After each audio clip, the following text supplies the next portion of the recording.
Have you ever laid in bed at night, surrounded by your soft blankets, and just imagined what it would be like to live in a castle? We've all seen the movies, right? The kings and queens sitting on these massive gold thrones, wearing crowns that cost more than a small city, living lives of perfect luxury. It looks like a fairy tale, but have you ever stopped to think about what happened when the cameras stopped rolling? What was it like when they blew out the candles and went to sleep? Was it actually comfortable, or was it a total nightmare? Tonight, I am going to take you back in time to find out the real story. So, make yourself comfortable. Seriously, get cozy. Maybe you're lying in bed right now, or maybe you're just relaxing on the couch. I want you to close your eyes for a second. Well, keep them open to watch me, but use your imagination. I want us to travel back together, hundreds of years, to the Middle Ages. We are going to look past the stone walls and the big heavy gates, and we are going to look at the people living inside them. We are going to talk about everything, from the moment they woke up, to the food they ate, to the crazy drama that happened in their families. And trust me, some of these royal families had more drama than any TV show you watch today. Let's start right where we are most comfortably, the bedroom. Imagine you were a king or a queen in medieval Europe. It's late at night. The castle is quiet, but it's never fully silent. You see, a castle isn't like a modern house. It's made of cold, thick stone. And at night, it gets dark. Deeply dark. You don't have a light switch to flip on. You have fire. So, you walk into your royal bedchamber. This is the most private room you have, but private back then didn't mean what it means now. You are almost never alone. The first thing you notice is the bed. It's huge. It's made of massive oak wood, carved with all these intricate designs, and it's piled high with pillows and furs. But the most important part of the bed isn't the mattress, it's the curtains. You have these heavy, thick velvet drapes hanging all around the bed. Now, you might think those curtains are just for decoration, to make it look fancy, but they are actually there for survival. Castles were drafty. The wind would whistle through the cracks in the stones and the arrow slits in the windows. If you didn't close those heavy curtains tight, you would freeze. So, you climb into bed. It's warm inside your little cocoon, but outside the curtains, the room is still alive. You might hear the guards walking the halls, their metal armor clanking softly. You might hear the wood settling in the fire. And here is a detail that movies usually leave out: you probably aren't sleeping in that room alone. Even though you are the king or queen, you have servants sleeping on the floor or on benches right there in the room with you. They are there to make sure that if you wake up thirsty, or if the fire goes out, someone is there to fix it immediately. It sounds nice to be waited on hand and foot, doesn't it? But imagine never having a moment of true privacy. Even your sleep is watched. Now, let's fast forward a few hours. The sun is starting to come up. A little bit of light is creeping through the heavy stone window. It hits the gold threads on the tapestries hanging on the walls. It's time to wake up. If you are the king, you don't just roll out of bed and stumble to the bathroom. Oh number. Waking up is a whole ceremony. It's a job. You hear a knock at the door. In walks a group of men. These aren't just random servants, these are high-ranking nobles. It was actually considered a huge honor to be the guy who helped the king put on his socks. I know, it sounds funny to us, but back then, being close to the king's body meant you were close to the king's power. There was even a specific role called the groom of the stool. Now, I won't get too graphic, but let's just say this person had a very intimate job regarding the king's bathroom habits. And believe it or not, people fought for this job. Why? Because when the king is alone in the bathroom, that's when he's vulnerable. That's when he talks. If you were the groom of the stool, you knew all the secrets. So, you get washed, you get dried with fine cloths, and then the dressing begins. Layer after layer after layer, linen undertunics, silk hoses, velvet robes, fur-lined cloaks. It's heavy. You are literally wearing your wealth.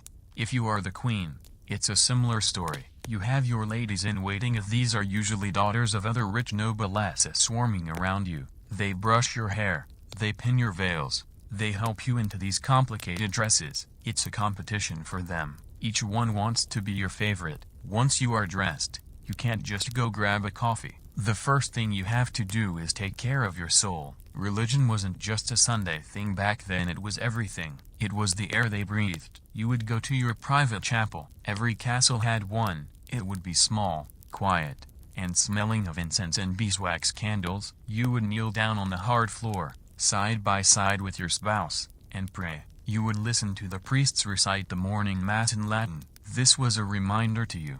You might be the ruler of the land. You might have the power of life and death over your subjects, but you are still small compared to God. It was a way to ground yourself before the craziness of the day began. And trust me, the days were crazy. You see, we tend to think of kings and queens as just sitting around eating grapes and watching jousting tournaments. And sure, they did some of that, but being a medieval ruler was a full-time job. You were the judge, the general, the celebrity, and the politician all rolled into one. But underneath all that power, underneath the gold crowns and the fancy titles, these were just people. They had fears. They fell in love. They got their hearts broken. They made terrible mistakes. There is no better example of these of the messy, complicated, real life of a royalite than a woman named Eleanor of Aquitaine. I want to tell you her story because it honestly reads like a movie script. If you think your life is chaotic, wait until you hear about hers. Eleanor was born around the year 1122. She wasn't born a princess, but she was born into one of the richest families in France. Her father was the Duke of Aquitaine. Now, Aquitaine was this massive, beautiful region in the south of France. It was warm, it was cultured, and it was rich. In fact, Eleanor's family had more land and more money than the King of France himself. She was the heir to all of this. She grew up incredibly privileged. She was educated, which was rare for women back then. She learned arithmetic, astronomy, history. She was smart, she was beautiful, and she was headstrong. When she was 15 years old, her father died. Suddenly, this teenage girl is the Duchess of Aquitaine. She is the most eligible bachelorette in Europe. Every single nobleman wanted to marry her, not because they loved her, but because they wanted her land. So, quickly, she was married off to the Prince of France, a guy named Louis. A few weeks after the wedding, Louis's father dies, and boom, Eleanor is now the Queen of France. She's 15 years old. Now, you'd think this is a happy ending, right? She's queen, she's rich, she's young, but it was a disaster. You have to understand the personalities here. Eleanor was from the south. She was lively, she loved poetry, she loved music, she was a bit wild. Louis was very religious, very quiet, and very boring. He wanted to be a monk, not a king. They were a terrible match. It was like mixing oil and water. Louis adored her, but he didn't understand her. Eleanor found him exhausting. She once famously said, "I thought I married a king, but I married a monk." Things got even more intense in the year 1147. This was the time of the Crusades. Louis decided he was going to march his army to the Holy Land to fight. Usually, the queen would stay home, wave goodbye, and knit or something, but not Eleanor. Eleanor said, "I'm coming too." And she didn't just come along for the ride. She brought her own soldiers from Aquitaine. She dressed in armor. She rode a white horse. Can you imagine the sight of that? In a time when women were supposed to be quiet and stay indoors, here is the Queen of France leading an army across Europe. It was scandalous. The church didn't like it. The traditional generals didn't like it. But Eleanor didn't care. However, the crusade didn't go well. It was a long, brutal journey. They faced starvation, disease, and attacks. And the relationship between Eleanor and Louis got worse and worse. There were rumors, and history is full of gossip, that while they were in Antioch, Eleanor got a little too friendly with her uncle, Raymond. Now, whether that is true or just a nasty rumor spread by her enemies, we don't know for sure. But Louis was furious. They eventually returned to France defeated and miserable. They had lost the battle, and their marriage was completely broken. They had only had 2 daughters, no sons, and in the Middle Ages, a king needed a son to inherit the throne. So, in a move that shocked everyone, they decided to get a divorce. Well, technically it was an annulment. They claimed that they were too closely related to be married, which was actually true, but everyone was related back then, so it was really just an excuse. The Pope granted the annulment in 1152.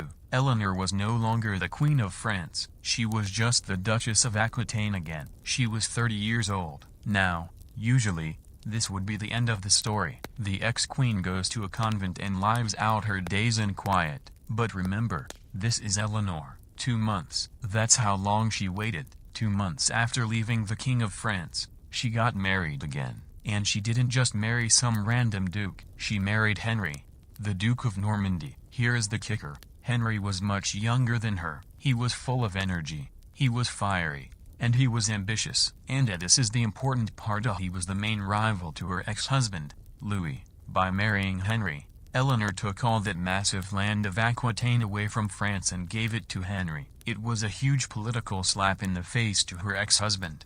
And it gets better. 2 years later, Henry becomes King Henry II of England. So, Eleanor, who was the Queen of France, is now the Queen of England. That is unparalleled in history. She sat on the thrones of the 2 most powerful nations in Europe. Her marriage to Henry was passionate. They were a power couple. They built what historians call the Angevin Empire, which stretched all the way from Scotland down to the Pyrenees Mountains in Spain. It was huge. They had 8 children together. 8. Included in those children was Richard the Lionheart, who became a legend. But, as with everything in Eleanor's life, peace didn't last long. Henry was a strong king, but he was also a difficult husband. He had a temper, and he had a wandering eye. He had mistresses, lots of them. Now, most queens would just look the other way. They would pretend it wasn't happening. But Eleanor was proud. She wasn't going to be disrespected. The relationship turned toxic. They would fight. They would argue over politics. And they would argue over their children. Eleanor was very close to her sons, especially Richard. As the boys grew up, they wanted power of their own. Henry didn't want to share his power. So, in the year 1173, the family exploded. Eleanor's sons rebelled against their own father. They raised an army to fight him. And guess who helped them? Eleanor. She sided with her sons against her husband. She sent them money. She sent them soldiers. It was the ultimate betrayal. But the rebellion failed. Henry was too strong of a general. He crushed the revolt, and he captured Eleanor. He didn't kill her. She was still the mother of his children, and she was still powerful in her own right. But he couldn't trust her anymore. So, he locked her up. For 16 years, Eleanor of Aquitaine, the most powerful woman in Europe, was a prisoner. She was moved around from castle to castle in England, kept under house arrest. She was cut off from her power, cut off from her lands. It must have been agonizing for a woman with so much energy to be trapped behind stone walls for that long. But she waited. She was patient. In 1189, King Henry died. His son, Richard the Lionheart, became king. And the very first thing Richard did, he sent an order to free his mother. Eleanor walked out of prison at the age of 67. Now, in the Middle Ages, 67 was ancient. Most people didn't live nearly that long. You'd expect her to be tired, frail, ready to retire. Nope, she got right back to work. Richard went off on the Crusades, and he left his mother in charge of England. She ruled the kingdom. She signed documents. She managed the money. She kept the peace. She was basically the acting king. She lived to be 82 years old. She outlived 2 husbands and 8 of her 10 children. She was a survivor. Her story tells us something really important about the royalty of the Middle Ages. We see the crowns and the jewels, but their lives were full of heartbreak, betrayal, and family fighting. It wasn't a fairy tale, it was a survival game. And speaking of survival, let's switch gears a little bit. We've talked about the drama, but let's talk about the day-to-day reality, because there are a lot of misconceptions about how these people actually lived. For example, have you ever watched a video about the dark side of medieval castles? If you have, you probably heard about how dirty everything was. We tend to think that because they were rich, they were clean. But hygiene was complicated. They didn't have running water. If you wanted a hot bath, servants had to carry buckets of water from a well, heat them over a fire, and pour them into a wooden tub lined with a cloth so you didn't get splinters in your backside. It was such a huge effort that they didn't do it every day. But they weren't filthy. That's a myth. They actually cared a lot about smelling good, especially the royals. They used rose water, They used herbs like lavender and rosemary to scatter on the floors so when you walked on them, it released a nice scent. They also used small cloths to wipe their faces and hands daily. When they sat down to eat, washing your hands was a strict ritual. You didn't just grab a turkey leg with dirty hands. But there were things they couldn't control. Lice, for example. It didn't matter if you were a peasant or a king, lice didn't discriminate. We have records of kings shaving their heads and wearing wigs because it was easier to keep the wigs clean than their own hair. And then there was the cold. I mentioned this earlier, but I really want you to feel it. Imagine it's the middle of winter. You are in a great hall. The ceilings are 30 feet high. There is a huge fireplace roaring at one end of the room. If you are standing right next to the fire, your front is roasting hot, but your back is freezing cold. That is why they wore those heavy layers. The fur-lined robes weren't just for fashion, they were insulation. And the smells.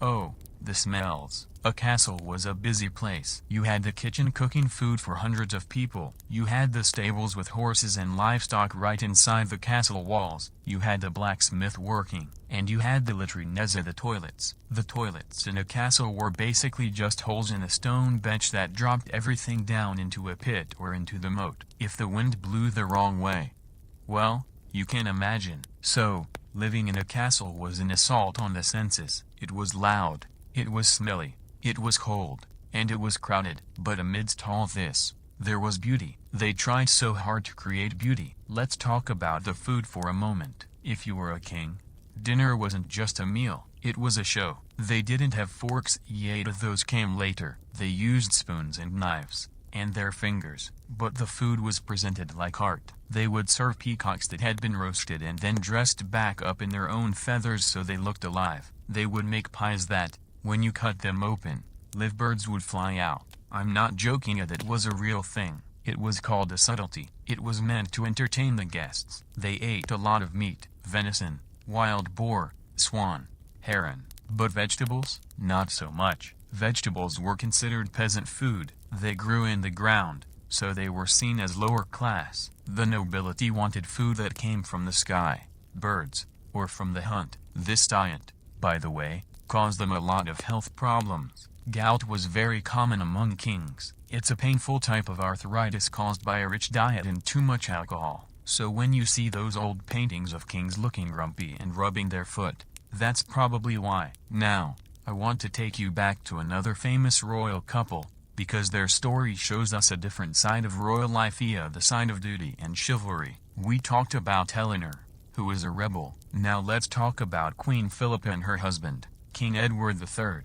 This is a couple of hundred years after Eleanor. In the 1300s, this was the age of knights in shining armor. This was the time when the idea of chivalry was at its peak. Edward III was a warrior king. He is the one who started the 100 Years' War with France. He was obsessed with King Arthur and the Knights of the Round Table. He wanted to be the perfect knight, and Philippa was his perfect queen. She was from a place called Hainaut, in modern-day Belgium. They were married when they were just teenagers. Again, it was an arranged marriage, purely for politics. But unlike many others, they genuinely loved each other. Philippa was incredibly kind. She was known for her gentle nature. In a world that was brutal and violent, she was the softener. There is a famous story about her that I love. Edward had captured a French town called Calais after a long siege. He was furious with the people of the town for resisting him for so long. He told the townspeople that he would spare the city only if 6 of the top citizens came out with ropes around their necks,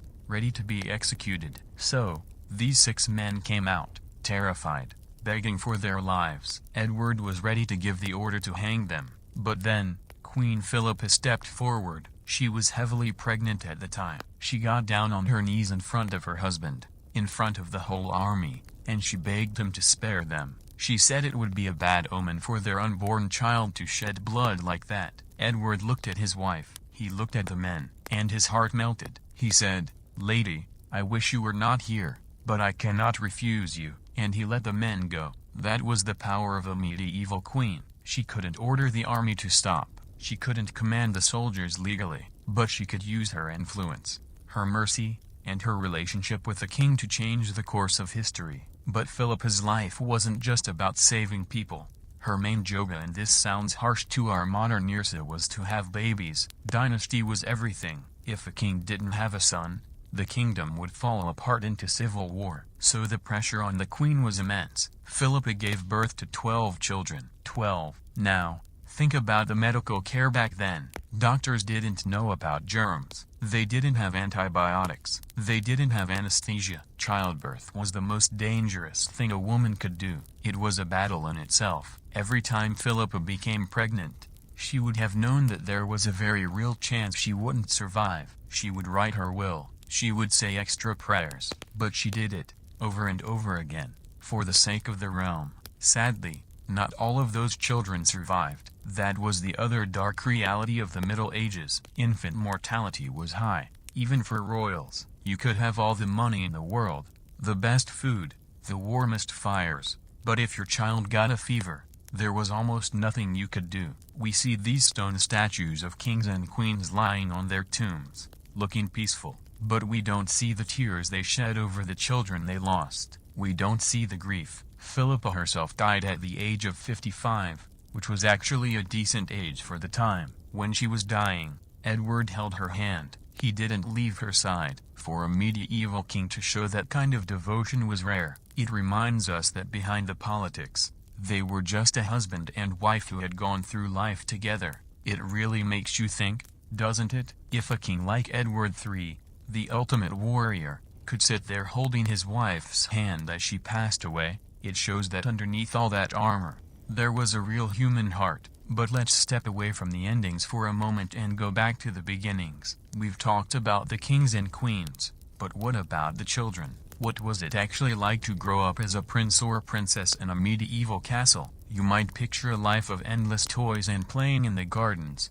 like a Disney movie, but the reality was actually quite lonely. You see, if you were a royal child, you didn't really live with your parents. Mom and dad were busy ruling the country, so you were often sent away to live in a separate household. You had your own servants, your own nurses, and your own tutors. You might go weeks or even months without seeing your actual mother or father. Your life was planned out for you before you could even walk. For the boys, education was strict. You had to learn Latin, which was the language of the church and the law. You had to learn history, but mostly, you had to learn how to fight. By the time a prince was 7 or 8 years old, he was already training with wooden swords. He was learning how to ride a war horse. He was being toughened up because everyone knew that one day, he might have to lead men into battle. For the girls, it was different, but just as intense. A princess had to learn how to run a household. She learned embroidery, music,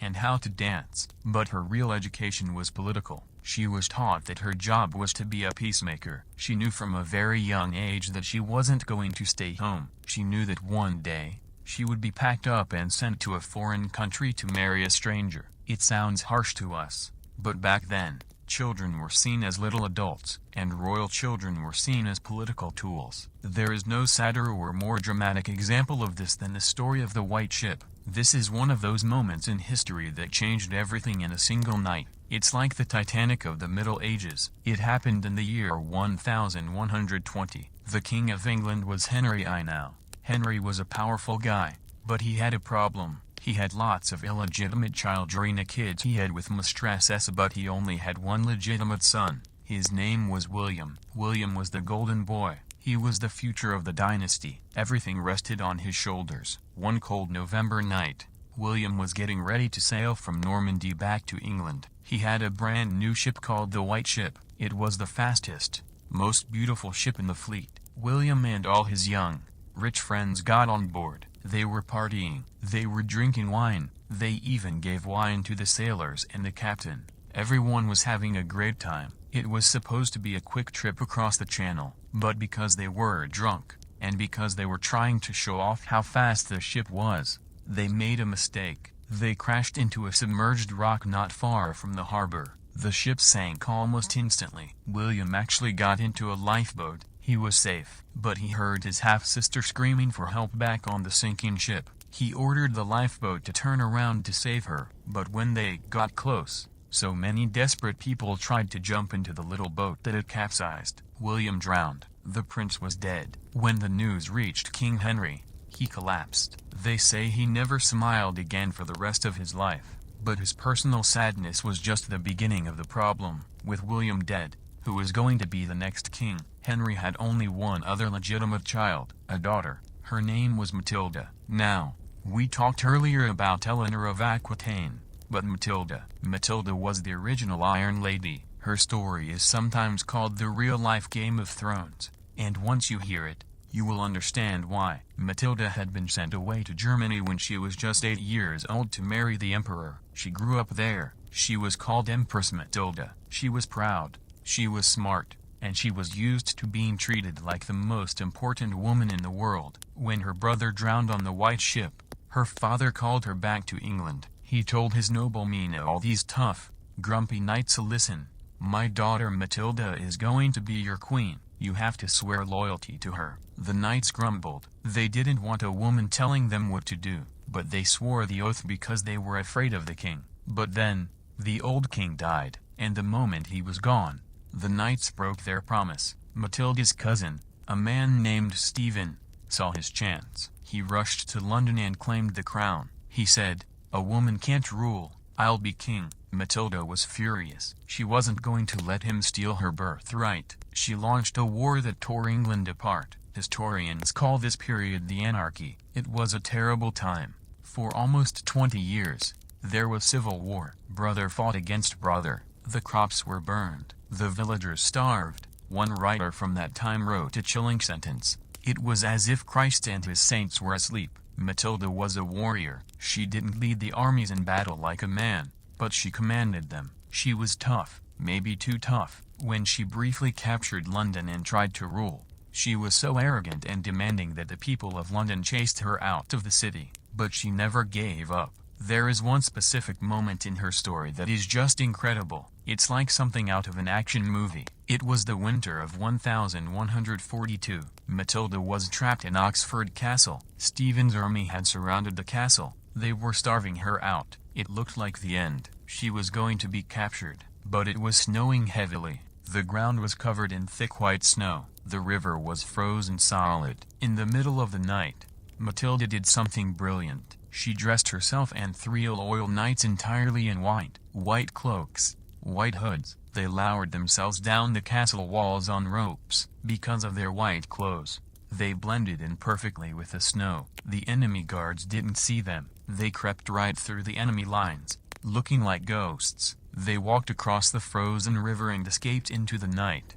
Can you imagine the adrenaline, the silence of the snow, the fear of being caught? In the end, Matilda didn't win the crown for herself. The war ended in a stalemate, but she did win the long game. She made a deal that Stephen could stay king for the rest of his life.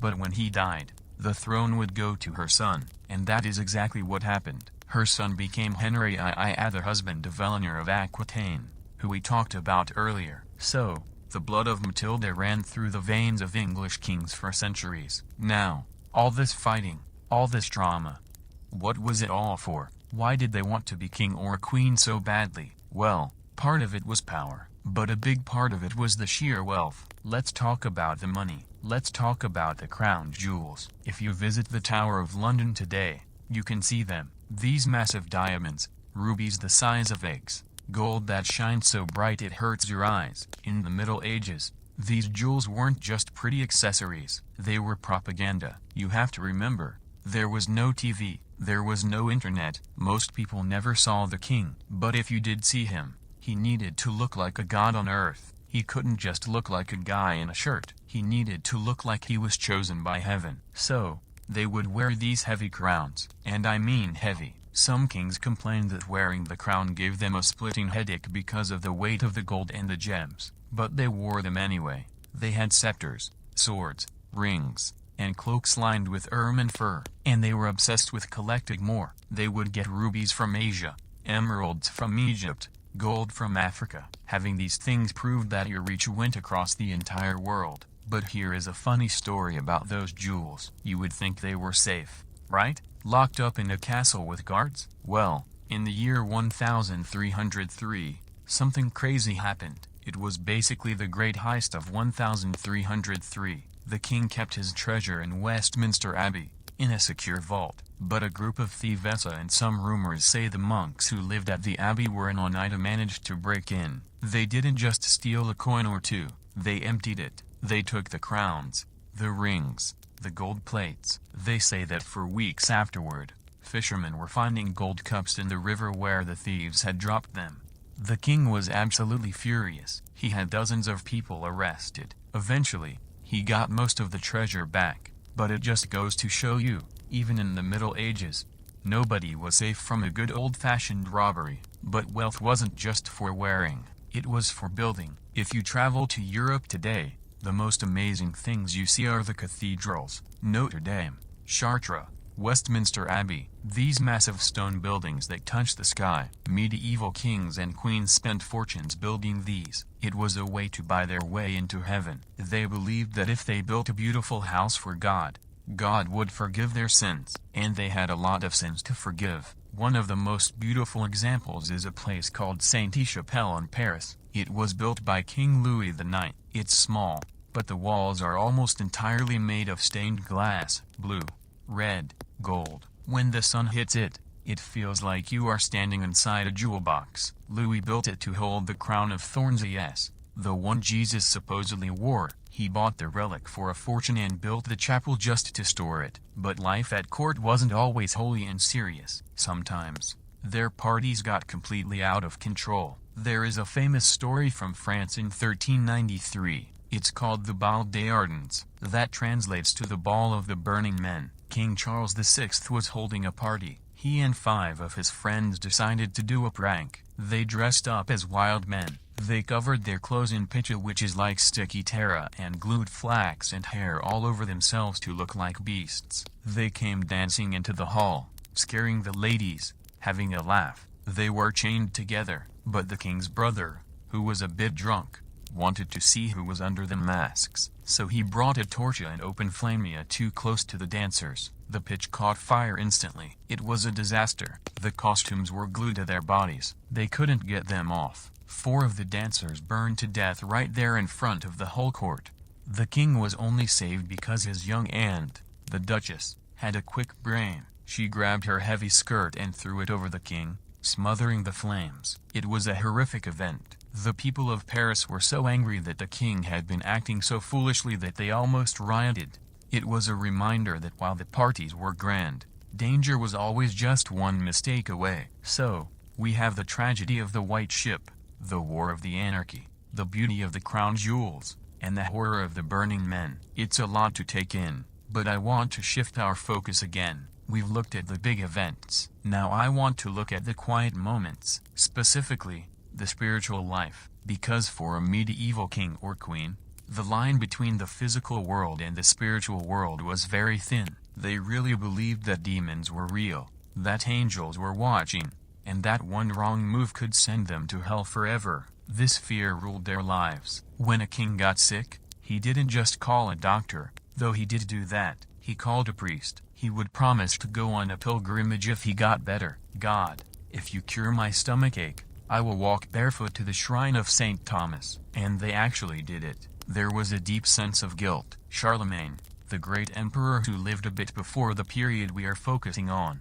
but who set the standard for everyone else, supposedly cried on his deathbed. He was terrified. He had conquered half of Europe, but he was scared to face God because of all the blood on his hands. And this brings us to a very interesting paradox. How did they reconcile being these rich, powerful, sometimes cruel rulers with being good Christians? They did it through patronage. This is a fancy word for sponsoring the arts. If you were a queen, and you couldn't lead an army, you could leave your mark by supporting poets, musicians, and painters. Remember Eleanor? She supported the troubadours. These were singers who traveled around singing songs about love and chivalry. They invented the idea of courtly love, the idea that a knight should be brave and serve a lady. Before this, knights were just thugs on horses. Eleanor's poets turned them into the romantic heroes we see in movies today. So, in a way, we have Eleanor to thank for our modern ideas of romance. But let's get back to the daily grind.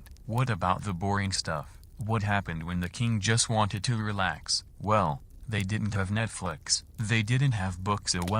They had manuscripts. but they were rare and expensive. So, they loved to hunt. Hunting was the sport of kings. It wasn't just about getting food, it was practice for war. Riding a horse at full speed through a forest, chasing a wild boar or a deer, took skill and courage. It was also one of the few times a king could get away from the suffocating atmosphere of the castle. Out in the woods, with the wind in his face, he could feel free. But even hunting was exclusive. If a peasant was caught hunting in the king's forest, the punishment was severe. You could lose a hand, or even be blinded. The forests belonged to the king. The deer belonged to the king. It was a stark reminder of the gap between the rich and the poor. And speaking of that gap, I want you to imagine something. Imagine you are a peasant working in the fields. You are muddy. You are tired. You have been working since sunrise. You look up, and on the road, you see a procession coming.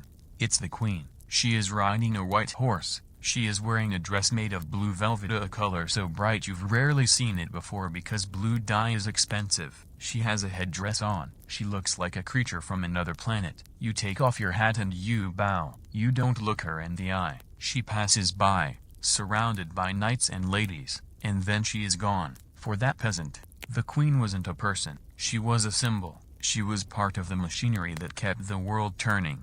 But we know better now, don't we? We know that under that blue velvet, she might be worrying about her son who is sick. She might be terrified of her husband's temper. She might be missing her home country. That is the beauty of history. It strips away the velvet and shows us the person underneath. Now, as the night gets deeper here in our story, I want to talk about one more specific figure, a man who is often remembered as a villain, but whose life was actually quite tragic. King John. You probably know him from the Robin Hood stories, the bad lion who sucks his thumb in the Disney movie. But the real King John was a complicated man. He was the youngest son of Henry II and Eleanor. He wasn't supposed to be king. His nickname was John Lackland because his older brothers got all the land and he got nothing. He spent his whole life trying to prove he was good enough. He was paranoid. He was suspicious. And yes, he could be cruel. He is the one who famously lost the crown jewels in the Washoe, which is an estuary, a swampy area near the sea. The story goes that he was rushing to travel across this tidal area. The tide came in faster than they expected. The wagons carrying his baggage, his clothes, his gold, his jewels got stuck in the mud and were swallowed by the rising water. John watched from the safety of the bank as his wealth disappeared beneath the waves. It broke him. He died of dysentery a few days later. A sad, lonely end for a king who spent his whole life chasing approval. It's a reminder that you can have all the gold in the world, but you can't control the tides. And isn't that a soothing thought as we lie here? Even the mightiest kings are subject to the forces of nature. The sun sets for them just like it sets for us. The tide comes in. The tide goes out. It makes the world feel a little bit more equal. So, we have traveled from the bedchamber to the battlefield, from the height of luxury to the bottom of a swamp. But there is still so much more to see. We haven't talked about the food in detail yet, the feasts that went on for hours. We haven't talked about the crazy fashion trends. Did you know men used to wear shoes with points so long they had to tie them to their knees so they wouldn't trip? Yes, that was real. And we haven't talked about the ultimate test of a king, the plague, the Black Death. What happened when the castle walls couldn't keep out a killer so small you couldn't even see it? That is where we are going next. We are going to walk through the banquet halls, smell the spices, and then we are going to face the darkest hour of the Middle Ages. But for now, just take a breath. Imagine the fire crackling in the hearth. Imagine the heavy velvet curtains are drawn. You are safe. You are warm. So, let's imagine we have stepped out of the dark, cold night and into the great hall. It's dinner time. If you think modern holiday dinners are stressful, you haven't seen a medieval royal feast. This wasn't just lunch, it was a marathon. The first thing that hits you is the noise. Hundreds of people are packed into the hall. There are dogs running around under the tables looking for scraps. There are musicians playing lutes and drums in the gallery above. And the smell? It's incredible. It's a mix of roasting meat, wood smoke, and spices. Spices were a huge deal. Today, you probably have cinnamon and nutmeg sitting in your kitchen cabinet, and you don't think twice about it. But back then, spices were worth more than gold. If a king served a dish that was heavy with cinnamon, ginger, or cloves, He was basically shouting, "Look how rich I am. I can afford flavors that came from the other side of the world." The table setup was very specific. The king and queen sat at the high table on a raised platform at one end of the room so they could look down on everyone else. And right in front of the king was a very important object.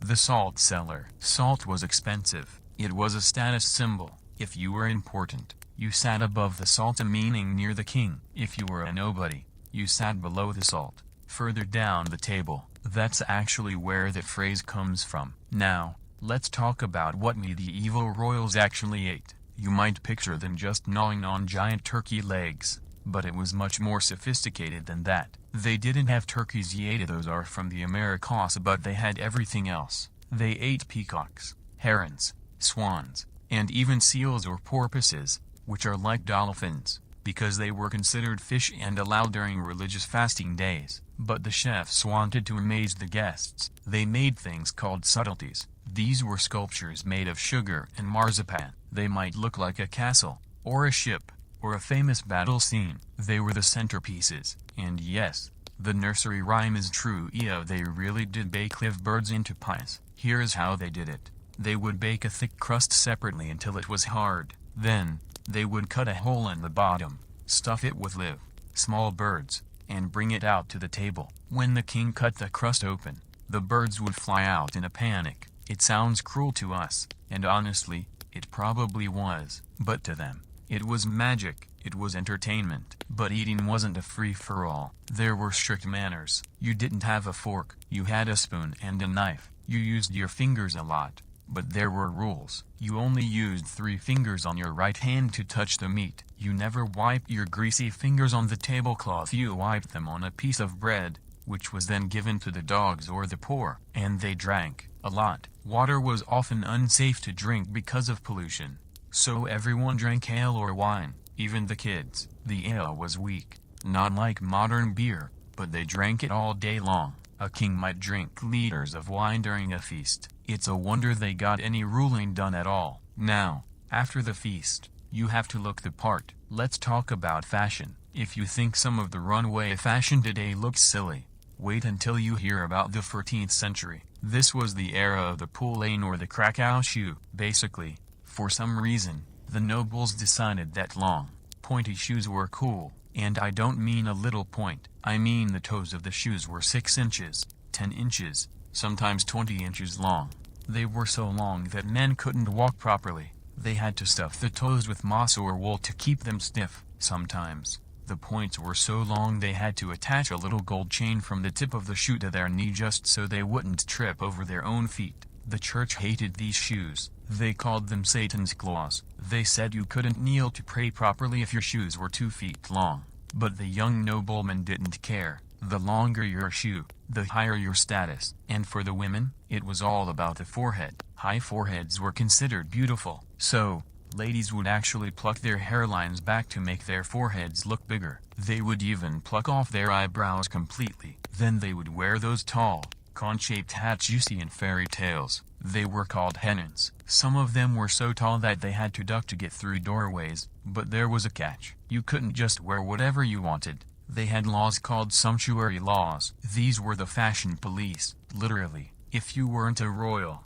you weren't allowed to wear purple. You weren't allowed to wear ermine fur. If you were a merchant and you tried to wear a certain type of velvet, you could get fined or arrested. They wanted to make sure that just by looking at someone, you knew exactly where they fit in the social ladder. But no matter how rich you were, no matter how pointy your shoes were or how much peacock you ate, there was one thing money couldn't stop: the plague. The Black Death arrived in Europe in the late 1340s, and it changed everything. We often think of the plague as something that happened to dirty, crowded cities, affecting the poor. But the plague didn't care if you were a king. Let me tell you the sad story of Princess Joan. Joan was the daughter of King Edward, i.e. the king we talked about earlier who held his wife's hand. Joan was his favorite daughter. She was 14 years old, beautiful, blonde, and full of life. She was engaged to marry the King of Castile, a kingdom in Spain. It was going to be a huge royal wedding. So, in the summer of 1348, Joan set off from England. She had a massive energia ships full of wedding clothes, a portable chapel, hundreds of servants. She was traveling in ultimate luxury. They stopped in the city of Bordeaux, in France. People warned them. They said, "There is a sickness here. People are dying in the streets. They get black boils on their necks. They cough up blood, and they are dead by morning." But the royal advisors thought, "We are royalty. We are safe. We have good food, clean clothes, and God is on our side." They were wrong. The sickness crept into the royal household. First, a few servants got sick. Then the high officials. Princess Joan was terrified. They moved her to a small country house to try and escape the bad air. But it was too late. The 14-year-old princess, with her wedding dress packed in her trunk, caught the Black Death. She died on September 2nd, 1348. When the news reached England, King Edward was crushed. He wrote a letter to the Spanish king explaining why the wedding was off. He wrote, "We are struck with terror. The sting of death has snatched from us our most humble daughter, whom we loved best." It was a shock to the world. A princess had died like a peasant. It proved that the castle walls couldn't keep out nature. During the worst years of the plague, royal life changed. Castles went into lockdown. They would pull up the drawbridge and let no one in. Imagine the paranoia. Every time a servant coughed, the king would flinch. Every time a messenger arrived with a letter, they would hold it over a fire or dip it in vinegar to try and clean it of the disease. They didn't know it was spread by fleas on rats. They thought it was miasma, bad air, so they carried posies of flowers and herbs, holding them to their noses to block out the smell of death. But life, eventually, had to go on, and when the plague finally burned itself out, the survivors partied harder than ever. It was a YOLO mentality, a you only live once. Because they had seen how fragile life was, they spent more money on art, on clothes, and on castles. And speaking of art and emotions, let's talk about love again. We mentioned earlier that most marriages were political deals, and that's true. But sometimes, just sometimes, lightning struck, and a royal couple actually fell deeply in love. We talked about Edward III and Philippa, but his grandfather, King Edward I, had a love story that is literally written in stone across England. His wife was Eleanor of Castile. Yes, another Leonora. It was a popular name. They were married for 36 years. They were inseparable. She went with him everywhere. She even went with him on a crusade to the Middle East. Legend says that when Edward was stabbed with a poisoned dagger by an assassin, Eleanor sucked the poison out of the wound herself to save his life. Now, that might just be a legend, but it shows how people saw them. They were a team. In the year 1290, they were traveling north. Eleanor fell sick with a fever. She died in a small village, far from home. Edward was devastated. He wrote, "My harp is turned to mourning." He was a tough, scary warrior king, but he completely fell apart. He had to bring her body back to London to be buried in Westminster Abbey. It was a long journey. Every night, the funeral procession would stop at a different town to rest, and at every single spot where her coffin rested for the night, Edward ordered a massive stone cross to be built. 12 crosses in total. They were called the Eleanor Crosses. He wanted people to remember her forever. He wanted travelers to stop and pray for her soul. 3 of those crosses are still standing today, 700 years later, and the most famous one gave its name to a part of London, Charing Cross. It was the final stop before the Abbey. So, whenever you hear Charing Cross in London, remember it wasn't just a place name. It was a heartbroken husband's final gift to the wife he adored. It's stories like these that break the stereotype. We think of medieval man as brutal and unfeeling, but grief is universal. Love is universal. Okay, let's shake off the sadness. Let's look at the lighter side of castle life. What did they do for fun when they weren't fighting wars or running from the plague? They loved entertainment, and the most famous entertainer was the jester. Now, you probably picture a guy in a silly hat with bells, jumping around like a clown. And sure, they did that. But the jester or the foulo was actually a very powerful person. He was often the only person in the entire kingdom who was allowed to tell the king the truth. Think about it. Everyone else is a yes man. Everyone else is afraid of the king. Yes, your majesty, you look great. Yes, your majesty, that's a brilliant idea. But the jester could make a joke. He could use satire. He could say, Hey, maybe attacking France in the winter is a stupid idea, but he would say it in a funny song so the king wouldn't chop his head off. Clever kings listened to their jesters. They knew that the fool was often the smartest guy in the room. They also loved games. They played chess, which was a war strategy game. They played backgammon,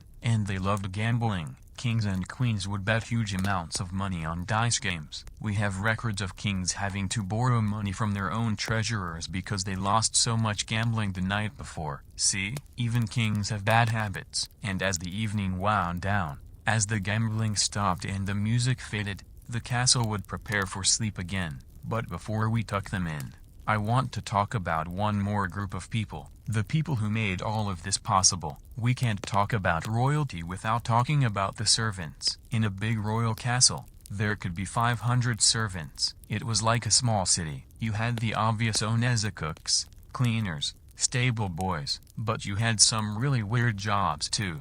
There was the Aurora, the guy in charge of bringing water and towels. There was the Napier, the guy in charge of the table linens. There was even a guy whose only job was to look after the king's hunting dogs. He had to sleep in the kennel with them to make sure they didn't get cold. These people lived in the shadows. They slept on straw mattresses in the corridors. They ate the leftovers from the feasts, but without them, the royal fantasy would collapse in a day. If the laundry wasn't done, the queen had no clean dresses. If the wood wasn't chopped, the king froze. It was a pyramid.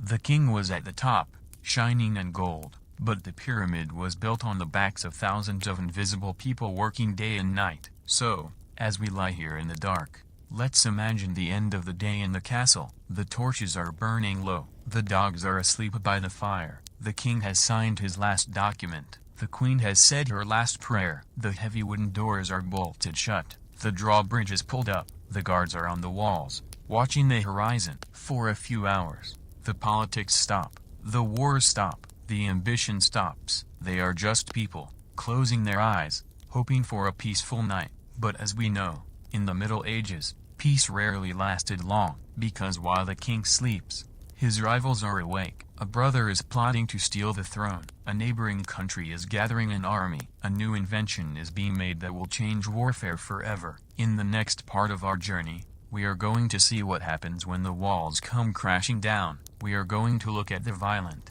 messy, and fascinating world of medieval warfare. We'll talk about knights, arrows, and the bloody battles that decided the fate of nations. So, the sun rises, but this morning, you don't hear the birds singing. You don't hear the church bells ringing for prayer. You hear drums. You hear the deep, rhythmic thud of thousands of feet marching in unison. And then, you hear the sound that terrified every person in the Middle Ages, the high-pitched blast of a war trumpet. Your castle is under attack. We have this romantic idea of medieval war. We picture knights in shining armor riding beautiful horses, waving flags, and fighting honorably. We think it was like a sport. But the reality? It was messy, it was loud, and it was absolutely terrifying. Let's talk about the knights first. These were the tanks of the medieval world. To be a knight, you had to be rich. A full suit of plate armor cost a fortune. In today's money, it would be like wearing a Ferrari on your body. It was custom made by a master blacksmith to fit your exact measurements. But wearing it was a nightmare. Imagine strapping 50 or 60 pounds of metal to your body. You have a helmet that barely lets you see. You have chainmail underneath that pinches your skin. And it's hot. If you were fighting in the summer, inside that metal suit, temperatures could reach dangerous levels. Many knights didn't die from a sword, they died from heat stroke or heart attacks before they even swung a weapon. And here is a practical detail that movies always skip. How do you go to the bathroom in a suit of armor? The short answer is, you don't. Once you're strapped in for battle, you are stuck. If the battle lasts for 8 hours, well, you just have to go in the suit. It's gross, I know, but when you are fighting for your life, dignity goes out the window. Now, imagine you are standing on the castle walls looking down. You see the enemy army. They aren't just trying to knock on the front door. They are setting up a siege. Sieges were brutal. It was a staring contest. The attacking army would surround the castle and cut off the food and water supply. They would just wait for the people inside to starve to death. Weeks would go by, then months. Inside the castle, you would eat the beef, then the pork, then the horses, then the dogs, and finally, the rats. But if the attacking king was impatient, and kings were usually very impatient, he would bring out the big guns, the trebuchet. This was a massive catapult, a giant wooden arm that could fling a stone the size of a car into your living room. There is a famous story about King Edward VIII, the same Edward who built the crosses for his wife. He was attacking a place called Stirling Castle in Scotland. The year was 1304. Edward was getting old, but he was obsessed with war. He decided to build the biggest trebuchet the world had ever seen. He called it Warwolf. It was a monster. It took 5 master carpenters and 50 laborers 3 months to build. It was so tall it towered over the trees. Now, here is the crazy part. The people inside Stirling Castle saw this monster being built outside their walls. They were terrified. They looked at that giant machine and said, "Okay, we give up. We surrender." They sent a messenger out to King Edward saying, "Please, don't shoot. We will open the gates." But Edward looked at his shiny new toy. He looked at the castle, and he said, "Number." He refused to accept their surrender. He said, "I have not made my machine yet." He actually forced the people to stay inside the castle just so he could test his weapon. He fired the Warwolf. The massive stone smashed through the castle wall like it was made of paper. The king clapped.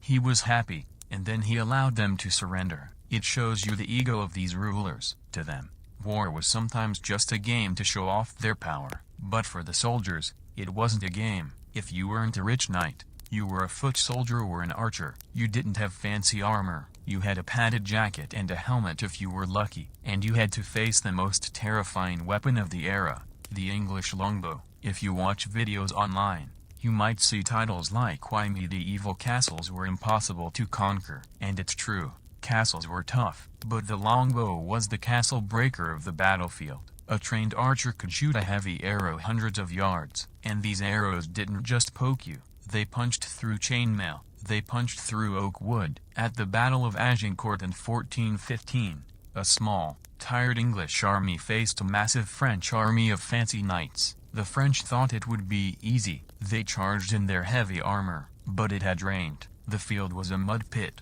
The French knights got stuck in the mud. They were sinking, and then, the sky turned black with arrows. The English archers rained death on them. The knights couldn't move. They were trapped in their expensive metal suits, drowning in mud, being picked off by peasants with bows. It was the end of the age of chivalry. It proved that a farmer with a bow was deadlier than a nobleman with a sword. But let's go back to the castle. The siege is dragging on. The walls haven't fallen. What do the attackers do next? They get dirty. Literally. Biological warfare isn't new. In the Middle Ages, if they couldn't break the walls, they would throw dead animals over them. Cows that had died of disease, rotting pigs, sometimes even the bodies of dead soldiers. They wanted to spread sickness inside the castle. They wanted the defenders to get the plague or dysentery. It was psychological and biological torture. And if that didn't work, they tried the sneak attack. Castles were designed to be secure.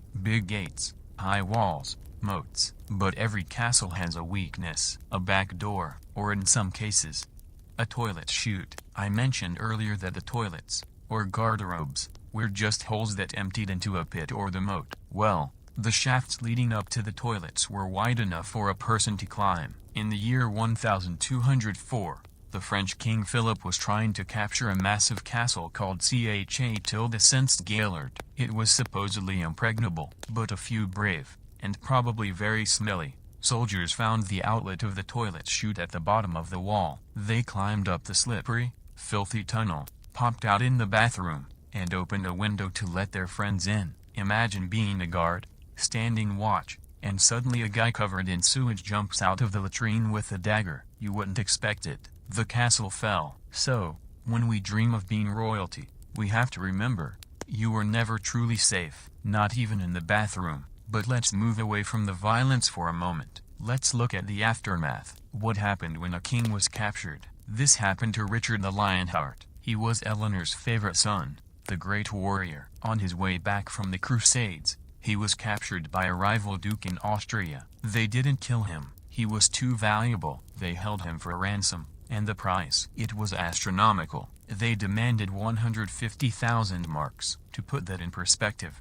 that was 2 or 3 times the entire annual income of the English crown. Eleanor, his mother, had to tax everyone in England. They melted down church gold. They taxed the peasants. They taxed the widows. They scraped every penny to buy their king back. It shows that a king's life was worth more than the livelihood of his entire nation. Now, as we settle deeper into this night, I want to talk about something that haunted the minds of royals even more than war. Madness. We assume that because they were kings, they were strong and stable, but the pressure, the inbreeding, and the isolation sometimes broke their minds. The saddest story of all is King Charles VI of France. We mentioned him earlier. He was the one who almost burned to death at that party, but later in life, he lost his mind completely. He became known as Charles the Mad. One day, he was riding in a forest on a sunny day. Suddenly, he snapped. He attacked his own bodyguards, killing several of them before they could restrain him. After that, he fell into darkness. He had a delusion that he was made of glass. He was terrified that if anyone touched him, he would shatter into a million pieces. He had iron rods sewn into his clothes to protect his glass body. He refused to bathe. He refused to change his clothes. He would run through the corridors of his palace howling like a wolf. And here is the tragedy. He was still the king. Nobody could fire him. Nobody could lock him away permanently. He was God's anointed. So the whole country just had to suffer while their king descended into insanity. His wife, Queen Isabel, had to take over. She had to navigate the sharks at court who were trying to steal power from her sick husband. It was a nightmare scenario. This story reminds us that underneath the crown, the human mind is fragile. You can conquer armies. You can build castles. But you can't always conquer your own demons. So, we have seen the brutality of the battlefield. We have seen the cleverness of the toilet climbers. We have seen the sadness of a king made of glass.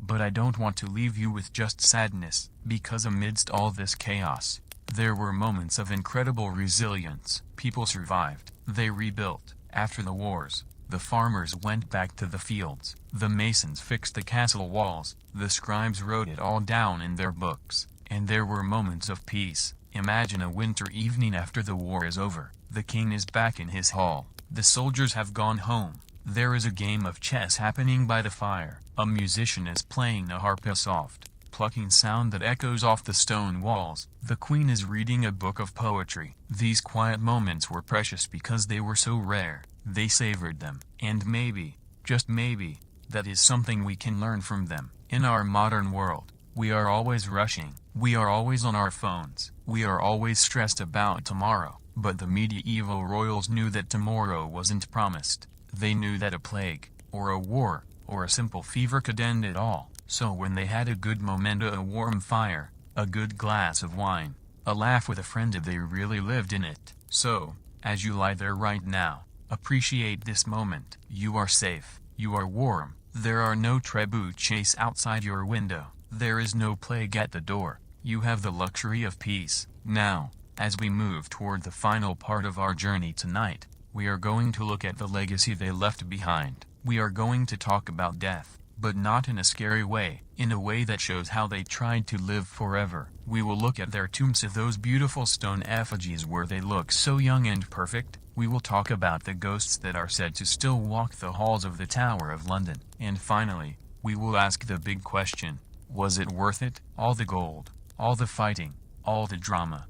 Was it worth being a king? But for now, let the sound of the imaginary harp lull you. Let the fire crackle. The battle is over. The armor is taken off. The castle is at rest. The castle is at rest. But what happens when that rest becomes eternal? We have talked about how these kings and queens lived. We talked about their food, their wars, and their clothes. But the thing they worried about most was how they would be remembered after they were gone. They were obsessed with their legacy. If you walk into an old cathedral today, like Canterbury or Westminster, you will see them, the tombs. They lie there, carved in cold stone, hands folded in prayer. And have you ever noticed something? They always look perfect. A king might have died at 60 years old, toothless, scarred from battle, and bald. But on his tomb, he is young. He has a full head of curls. His face is smooth. He looks like a hero sleeping. This was the final PR move of the Middle Ages. They wanted you, the person walking by 500 years later, to see them not as they were, but as they wanted to be. Take the Black Prince, Edward. He was the son of Edward III, the one who held Philip's hand. The Black Prince was a terrifying warrior. He burned villages. He was feared across France. But when he planned his funeral, he changed his tune. He ordered a specific poem to be written on his tomb. It says, essentially, who I was, you are, who I am, you will be. It was a warning. It was him saying, I was rich and powerful, but now I am just dust, and you will be too, even in death. They wanted to teach us a lesson, but not all royals got a peaceful tomb. Some of them simply vanished. And this brings us to the greatest mystery of medieval royalty, the story that still gives people chills, the Princes in the Tower. It was the year 1483. King Edward IV died, leaving behind 2 young sons. The oldest, Edward V, was just 12 years old. He was supposed to be the new king, but his uncle, Richard, said, not so fast. Richard took the 2 boys of the 12-year-old king and his 9-year-old brother and he put them in the Tower of London. He said it was for their protection before the coronation. At first, people saw the boys playing in the gardens of the tower. They were shooting arrows, running around, but then the sightings became fewer. People only saw them staring out of the windows, looking pale. And then, by the end of the summer, they were gone. The windows were empty. The garden was silent. Nobody knows for sure what happened. Did their Uncle Richard have them killed so he could take the crown? Did they die of sickness? 200 years later, workmen were digging under a staircase in the tower. They found a wooden box. Inside were the bones of 2 small children. Were they the princes? We still don't know for sure. It remains the unsolved mystery of the tower. It's a haunting reminder that being a royal child was perhaps the most dangerous job in the world. You were a pawn in a game you didn't ask to play. So, ghosts, do they walk the halls? If you believe the legends, the Tower of London is full of them. They say you can still hear the footsteps of guards. They say you can see the white shadow of Anne Boleyn, though she came a little later. But maybe the real ghosts aren't scary spirits. Maybe the real ghosts are the stories we have told tonight. The ghost of Eleanor, riding her white horse to the Crusades. The ghost of Matilda, escaping across the snow in her white cloak. The ghost of the Glass King, hiding in his room, terrified of shattering. These stories haunt us because they are so human. And that brings us to the final question, the big one. Was it worth it? If I offered you the crown right now, if I said you could go back in time and be the king or queen, would you take it? Sure, you would have the gold. You would have the feasts with the peacock pies. You would have the power to command armies. But you would also have the cold, the lice, the constant fear of betrayal, the pressure to marry a stranger, the risk of the plague, and the knowledge that your own family might turn on you. It was a gilded cage. It looked beautiful from the outside, shining in the sun, but inside, the bars were made of iron. They were trapped by their duty. They were trapped by their bloodline. We look back at them with wonder. We watch movies about them. We visit their castles and take photos. But I think, if they could look forward at us, they would be jealous. They would be jealous of your warm house. They would be jealous that you can marry who you want. They would be jealous that you can simply turn off the lights and sleep in safety. You, my dear listener, have a freedom that Eleanor of Aquitaine could only dream of. So, as you lay your head down tonight, don't envy the king in his drafty castle. Be thankful for your own little kingdom. Your bed is softer than a throne. Your sleep is safer than a sovereign's. Let the history fade into the background now. Let the dates and the names drift away like smoke from a dying fire. The drawbridge is up. The moat is still. The knights have hung up their swords. The queen has blown out the candle. The past is asleep. And now, it is time for you to join them in the land of dreams. Thank you for taking this journey with me tonight. I hope the stories of the past have helped you escape the worries of the present, even just for a little while. If you enjoyed walking through the corridors of history with me, and if you want to hear more tales that are interesting enough to keep you listening but relaxing enough to let you sleep, please do me a small favor. It would mean the world to me if you could click that like button. And please, subscribe to my channel, Boring History Guy. I promise to keep bringing you the stories that hide in the dusty pages of the past, told just for you. For now, Close your eyes. The history books are closed. Good night.